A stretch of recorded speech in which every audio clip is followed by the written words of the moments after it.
Mga kaharden, ito ang South Cotabato Sports Complex dito sa Coronadal City at ito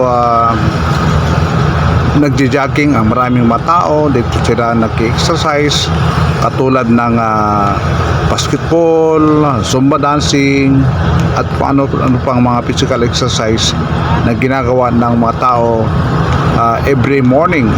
Madalas alas 5 ng madaling araw ay marami ng mga tao, o kaya ay 4:30, even 4:30 may mga nag-exercise na dito sa ating sports complex. May basketballan dito, mayroong swimming pool, mayroong tennis court na sa mga different activities. Kung ano ang hilig mo ay mayroon sa sports complex natin na ito.